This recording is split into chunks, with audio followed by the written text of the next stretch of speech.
Praise the Lord. Halos 18 taon na po kami sa Posorugyo, sa barangay Amagbagan, Pangasinan. Noon, dumating kami ng Posorugyo ay 2 pa lang o 3 pa lang ang aming apo.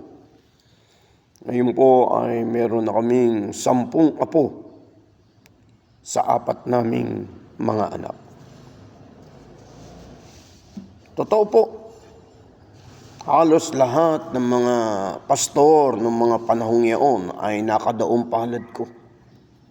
Sila ang makapagpapatunay.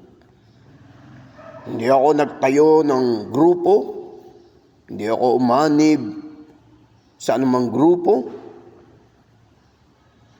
hindi ako nagtayo ng iglesia. Yun ang udyok sa akin ng Diyos, maging volunteer intercessor. Pero nakilala ako, nakasama ko ang karamihang mga unang pastor, matatandang pastor sa Posorugyo at sa iba't ibang bahagi ng Posorugyo, Pangasinan. Sila ang makapagpapatunay sa harapan ng Panginoon. Wala akong ibang intensyon kundi ibahagi, ipatotoo, personal sa mga pastor, ang kahalagan. Tayo ay sama-samang magising pahalagahan. Ang panawagan ng Diyos, ang pagkatok ng Diyos, panggigising ng Panginoon, pangunahin sa ating mga lingkod, ibalik ang ating unang pag-ibig sa Diyos. Hanggang idinako na po ako ng Diyos sa iba't ibang bahagi ng Northern. Nakarating ako sa iba't ibang bahagi ng Nueva Ecija. Nakarating ako sa iba't ibang bahagi ng Biskaya.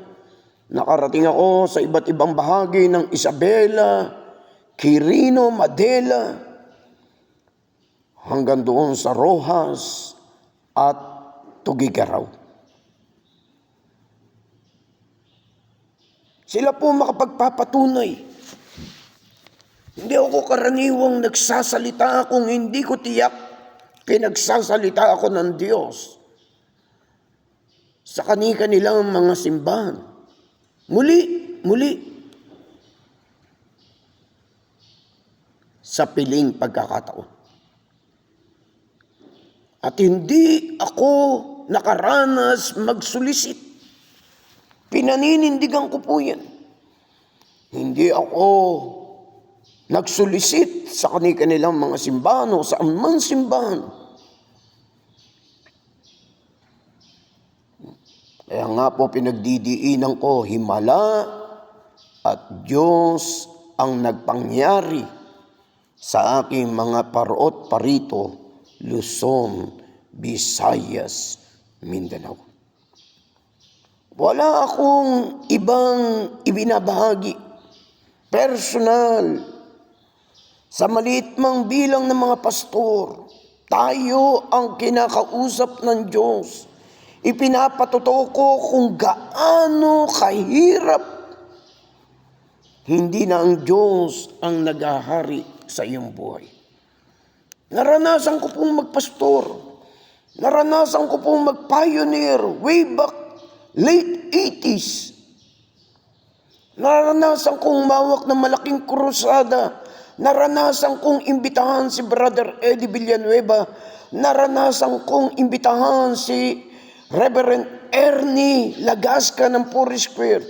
Naranasan kong imbitahan si Reverend Evangelist Marcelo ng Hardin ng Pananalangin.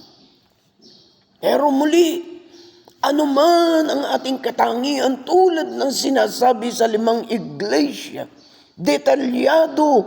dinedetalyado ng Diyos at magaganda nating kaloob at katangian, tayo mga lingkod ng Diyos, ang tinutukoy doon. Pero ang unang hayagang sinasabi ng Diyos, hindi na natin siya mahal tulad ng dati. Wala na yung ating pagpapahalaga. Maghari si Jesus sa buong buhay natin sa lahat ng sandali. Masakit, matalim ang salita ng Diyos.